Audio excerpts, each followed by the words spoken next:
कि सरसों में आप कैसे ज़्यादा ग्रो करें, इसका जो आगे के लिए ग्रो के लिए आप इसमें क्या क्या करना है, पहला पानी आपको कैसे डालना है, और कैसे इसकी जो उत्पादन आपको बढ़ाना है, तेल की मात्रा भी आपकी जो कैसे बढ़ेगी वो मैं बताऊंगा इस वीडियो में। और ये सारा मैं टोटल आपको इस बता रहा हूँ। सबसे पहले स्वागत है हमारे YouTube channel farming advice pro में, और स्वागत करते हैं। सबसे पहले बताते हैं आपको कि हमारी जो सरसों की फसल, जिसमें बहुत ही कम लागत आती है और उत्पादन बहुत ही अच्छा किसान भाइयों को मिलता है। तो जिसमें बहुत ही लागत भी है कि खाद भी बहुत ही कम लगता है, बीज भी बहुत ही कम लागत इसमें आती है, जुताई भी बहुत ही कम होती है, नड़ाई गुड़ाई भी बहुत ही कम होती है।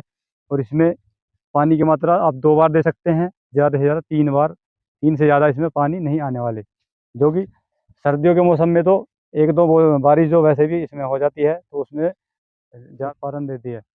तो शुरुआत में आपको बता रहे हैं, पहला जो पानी है सरसों की बुआई से करीबन 30 से 40 दिन में आप पहला पानी इसमें लगा सकते हैं। लेकिन उसका भी एक कारण है, अगर आप बरसात की जो सरसों हो रही है, यानी कि बारिश हुई है उसके बाद जो आपकी वो पले हुई है बारिश से, उससे आप बुआई करी है आपने, तो उसकी जो आपकी पहली सिंचाई है वो आपको 25 से 30 दिन में करनी पड़ेगी।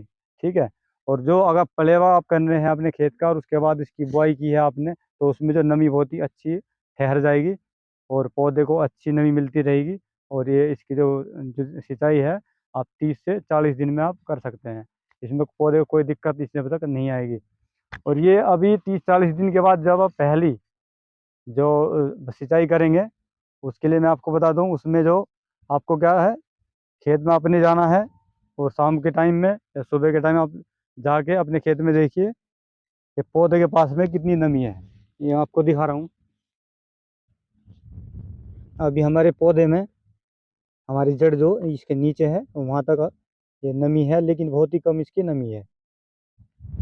और ये सरसों की जो फसल ऐसी फसल है दोस्तों, क्योंकि सर्दियों में शाम के टाइम जो रात के टाइम में बहुत ही ज़्यादा ओस पड़ती है और ओस में ये पत्ते जो भीग जाते हैं, और ये पानी टपक टपक के नीचे पौधा यहाँ से भी अपना भोजन ले रहा है, और ये पानी ऐसे नीचे तक ये सुबह को आप देखोगे तो यहाँ तक पानी जो ओस का ये चला जाएगा, तो पौधा जो जीवित रहेगा उसमें कोई दिक्कत नहीं आएगी। लेकिन आपको अगर ज़्यादा उत्पादन इसमें लेना है तो आपको सिंचाई आपकी ज़रूर पौधे की करनी पड़ेगी, जिससे कि पौधा बहुत ही अच्छा जो ग्रो करेगा। बहुत से किसान सोचते हैं कि अभी हमारा पौधा अच्छा खड़ा है, अच्छा दिख रहा है, लेकिन वो ग्रो नहीं कर रहा है। ये आप चेक कर सकते हैं, 10 दिन में आप ये चेक करिएगा कितने इसमें मतलब पत्ते फूट के ऊपर आ रहे हैं। तो ये किसान जो भूल करते हैं, पानी में दिक्कत करते हैं, मतलब लेट कर देते हैं, उसमें हमारी जो सरसों है बहुत ही कम ग्रो करती है। तो सबसे पहले आपको पानी का ध्यान रखना है कि 30 से 40 दिन के बीच में आपको पानी इसमें ज़रूर लगाना है। और उसमें पानी में जो पानी के साथ में आप देना है आपको करीबन यूरिया बस आपको लगाना है। उसमें 30 से 40 किलो यूरिया आप प्रति एकड़ के हिसाब से आप उसमें लगा सकते हैं। अगर आपका जो खेत की ज़मीन है वो बहुत ही अच्छी है, अच्छा उत्पादन यहाँ पे इस एरिया में आपका हो रहा है, तो आप उस हिसाब से यूरिया जो डाल सकते हैं। आपकी जो ज़मीन थोड़ी कमज़ोर है तो उसके लिए आप 40 किलो डाल सकते हैं, नहीं तो 30 किलो, जो 30-35 किलो आपका यूरिया प्रति एकड़ के हिसाब से बहुत ही अच्छा इसमें ग्रो करेगा। और आप जो मैं आपको बता रहा हूँ बहुत ही स्पेशल और इम्पोर्टेंट बात सरसों के लिए, जो कि आपको बहुत ही कम वीडियो में जो देखने को मिलेगी, और मतलब आपको जानकारी बहुत ही कमी होगी। सल्फर, सल्फर जो सरसों के लिए सबसे ज़्यादा इम्पोर्टेंट जो हमारा खाद होता है, खाद भी होता है और दवाई भी, ये दोनों ही काम करता है। क्योंकि ये फंगिसाइड जो हमारी जो पचेती है उसमें तो ज़्यादा ही फंगिसाइड आती है, और इसमें जो अगेती में तो बहुत ही कम फंगिसाइड आती है। लेकिन पौधे को हरा भरा करने के लिए और उसमें जो तेल की मात्रा करीबन, अगर आप सल्फर डाल रहे हो तो करीबन 8% 7% तेल की मात्रा आपकी सरसों में वो ज़्यादा निकलेगी। क्योंकि हमारा भी 4 साल का एक्सपीरियंस, ये हम भी सल्फर ही डाल रहे हैं, और बहुत ही अच्छा इसका जो ऑयल है, तेल है, उसकी मात्रा इसमें परसेंटेज वो बढ़ के आ रही है। तो इसके लिए आप सबसे पहले पहली ही जो हमारी सिंचाई है, पहली सिंचाई पे आप यूरिया के साथ मिला के, अब सल्फर भी इसमें दो तरह की होती है। सल्फर होती है जो वेंटोसाइड की 90% में, वो होती है दानेदार, वो आप डाल सकते हैं यूरिया के साथ मिला के।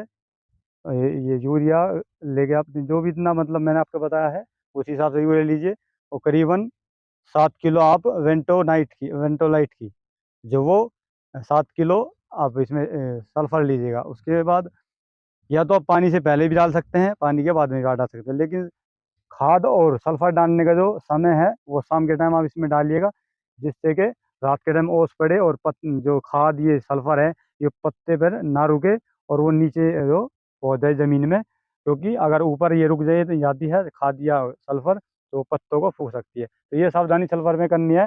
और फंगिसाइड के लिए बचाने के लिए आपको सल्फ़र में ही WDG की 80% में सल्फ़र आती है, जो कि पाउडर के रूप में आती है।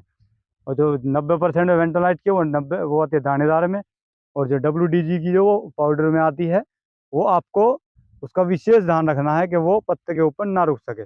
इसके लिए आप शाम के टाइम में उसे लगाएं, पानी के पहले डालने की कोशिश करें, क्योंकि पानी आ जाएगा ऊपर से ओस आएगी तो वो ज़मीन में नीचे चले जाएगी। तो इसके लिए आप सल्फ़र बहुत ही इम्पोर्टेंट जो कि सरसों के लिए, और आपको कोई भी डालने की ज़रूरत नहीं है। और दूसरे पानी पे आप बहुत ही कम यूरिया डालिएगा। बस आपकी जो सल्फ़र है, सल्फ़र से ही आपकी आप देखेंगे इतनी अच्छी ग्रो करेंगे। और ये अब और आज हम इसकी जो भराई कर रहे हैं और इसका रिजल्ट है मैं आपको 2 दिन में मैं आपको दिखा रहा हूँ कैसे हमारी सरसों ग्रो कर रही है। तो 2 दिन हमारी जो सिंचाई के हो गए हैं सरसों के, और अब मैं दिखा रहा हूँ आपको कि इसमें क्या-क्या इफ़ेक्ट 2 दिन में ही आपकी जो सरसों कितनी अच्छा ग्रो करती है। अब ये मैं दिखा रहा हूँ आपको, ये देखिए, ये हमने डाली थी इसमें सल्फ़र, लेकिन ये थोड़ा यहाँ पे रुकी हुई है। और आज की जो रात की ओस है इसमें ये सफा हो जाएंगी और हमारे पत्तों को कुछ भी इसमें दिक्कत नहीं आएगी। और ये देखो मैं आपको दिखा रहा हूँ, ये देखिए सल्फ़र का जो कमाल है, इसमें से ही 1 2 3 शाखाएं जो इसमें आ गई हैं और बहुत ही अच्छा ये ग्रो करेगी। और सल्फ़र का ये और भी और एक्स्ट्रा आप खाद डालें 1 2 3 4 शाखा यहाँ से निकल चुकी है, तो इससे आप देख सकते हैं कि उत्पादन सल्फ़र से कितना ज़्यादा ग्रो करेगा और कितनी हरा भरा हमारा ये पौधा हो गया है। तो सल्फ़र बहुत इंपॉर्टेंट है। सरसों की आपको उत्पादन बढ़ाना है तो उसके लिए सल्फ़र एक ऐसा खाद है जो आपका इसमें इम्पोर्टेंट है। बाकी जो आप कोई भी हाल इस कैल्शियम पोटास कोई भी इसमें डालने की ज़रूरत नहीं है। सल्फ़र और यूरिया हल्का बहुत ही मैंने आपको बताया उस हिसाब से आप डालिए, कोई भी आपकी इसमें दिक्कत नहीं आएगी। और करीबन 1 एकड़ में आपकी 18 से और 20 क्विंटल प्रति एकड़ के हिसाब से आपका जो उत्पादन ये हमारी सरसों में होगा। तो ये सब जानकारी आपको अच्छी लगे तो हमारे जो चैनल को सब्सक्राइब कीजिएगा, वीडियो को लाइक कीजिएगा, जिससे कि हम आगे बता सकें कि खाद पहले डालें या बाद में डालें, क्या इफ़ेक्ट है, ये सब बताएँगे।